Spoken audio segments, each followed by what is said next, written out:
Hello, everybody. Welcome to episode 187 of Optimal Living Advice, the podcast where we take any questions you might have about the many struggles of life and get them answered for you here on the show. I am your host, certified life coach Greg Audino, reminding you before we begin that if you have a question you would like help with on the show, we welcome you to email it to us at advice@oldpodcast.com. Now, today's episode goes out to the overachievers out there. Our listener, especially after an exhausting series of recent circumstances, is feeling perpetually behind and looking for some help. I wonder just how deep these feelings go, however, and if she might be falling into a common trap for those who love to constantly pursue more. Let's talk about how to navigate these feelings and overachieve the right way. Here's what's on her mind. I feel like I'm just behind. I'm working remotely in a new job that's also new to the company. My 3-year-old is home with us because of the pandemic, and we're also planning a move. It's tough to be an overachiever who gets to be in charge of her own destiny, but also struggles with the feeling of wanting to always just squeeze in a little more, or do things a little better, or take on just one more thing. A friend and I have decided to banish being behind as a whole concept for the whole month of January. So that decision has shifted my thinking a little bit so far. Okay, good question. Thank you for sending this in. I love this commitment you and your friend have made to tackle January together. Very goal-oriented of you to go into this with an accountability buddy. No surprise there. Now, I'm curious to know what strategy it is that you two are deploying to banish the idea of being behind, however. Are you just trying to pretend you're not feeling behind and blocking it out by telling yourself to shut up whenever the thought of being behind crosses your mind? Or are you taking steps to either catch up or redefine what it means to be behind? For your sake, I hope it's the latter. Now, I would say that I don't want to reach when I assume that you're always feeling behind no matter what, but you did mention always wanting to squeeze in a little bit more. And this makes sense. For overachievers like yourself, doing more and making sure each little bit of time and energy is used can become an addiction. God forbid there's any downtime. What would I do with myself? This is an innate quality of anyone who desires to achieve more, and something that's tough to silence. For that reason, I think that the current circumstances you mentioned about being in a new job, having the child home with you, and planning a move are not really the causes of you feeling behind. They're definitely big, unfamiliar transition periods, which stand to surface or amplify the problem more so than other smaller conquests. But if the feeling of needing to do more is there anyway, it'll only get marginally better when these current issues become solved or become more comfortable. The itch of not ever doing quite enough will still be around, though. So let's talk about the itch itself, rather than what's currently on your plate right now. You need to decide if the annoyance of always wanting to do a little bit more outweighs the drive to accomplish more. A question to help you uncover this might be, how much time have you taken, or do you take, to appreciate that which you've accomplished so far? Do you ever enjoy it and take pride in it, or are you constantly on to the next thing? If an overachiever is who you are and a long-time pattern of yours, then you do have enough time and evidence under your belt to look back on and derive some accurate results from. If you never find yourself reflecting favorably and patting yourself on the back for your accomplishments, getting to a place in which you're doing that is not going to happen overnight. It would take a lot of reframing. To me, that reframing would be worth it, though, because if being an overachiever is a natural groove you fall into, simply turning it off is not really in the cards. You'd probably drive yourself crazy if you deliberately tried to do less. That would be a huge identity change, and you'd willingly go against a lifestyle that you care about.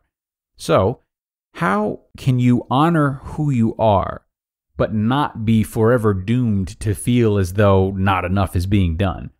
Even if you love the rush of always being on the go, you're going to need some sense of satisfaction to keep you afloat long term.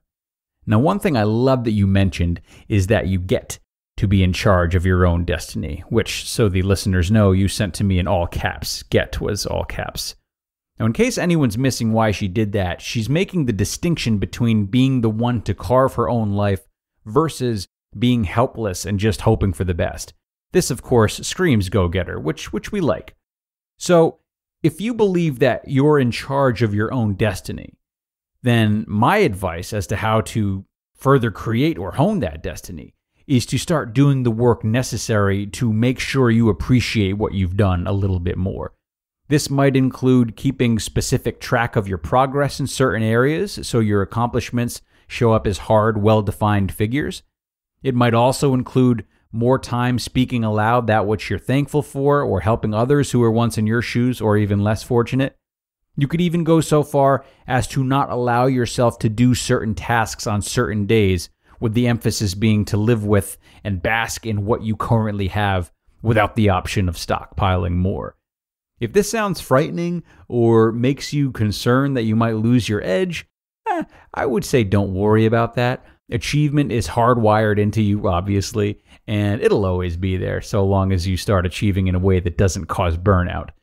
And achieving like that in the right way, or altering your approach in the right way, is not about doing less as much as it is about appreciating what you've done and striving for more, not because you need to, but because you just enjoy the challenge. Some might call it lowering of standards, but without some degree of gratitude for what you've already done, you'll stay in this rat race of constantly needing more, burning out, not enjoying the fruits of your labor, and never stopping to smell the roses. Personally, I feel that if this change doesn't happen, you run a much greater risk of running out of energy and not being able to strive for more, and eventually becoming dissatisfied and upset with yourself, calling yourself lazy and unmotivated without knowing why. So, if you believe in being a go-getter, learn to do it in a way that is slow and steady, unattached to the idea of needing to do more.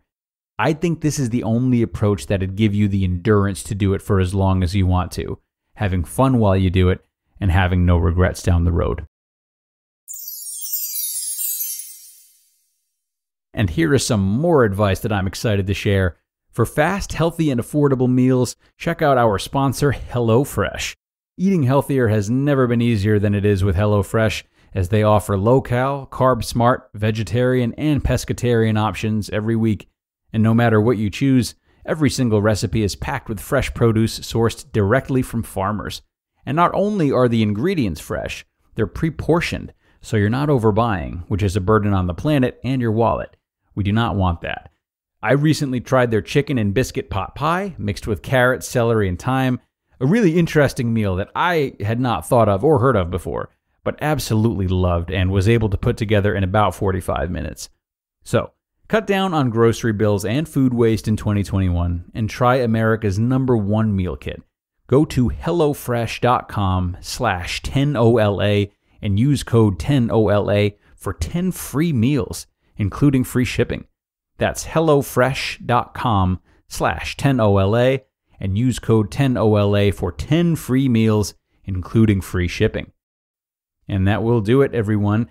Frankly, whether it's overachieving, overanalyzing, or overdoing many other things, they aren't always bad. Of course, each situation is unique, but the pursuit of more is always best served with a side dish of gratitude and recognition for what you've already done. And this will also help in preventing you from doing more than is necessary sometimes. For example, if we're talking about overthinking, sometimes we can think more and more until we come to the right conclusions, sometimes. But if we take time to reflect on the thoughts we've already had, not only can we be grateful for what we've already learned, but we may find that we've already come to the best conclusion, thus preventing us from wanting or needing to probe further. So don't shame yourself for overdoing, but reflect on its contents, how necessary it is, how far you've come, and you're likely to be on a healthier path moving forward, whatever that path needs to be. So we are going to end now. Thank you, my friends, for listening today. Thank you for supporting the show. I hope you had some good takeaways, and I will look forward to being back with all of you in 188. Until then.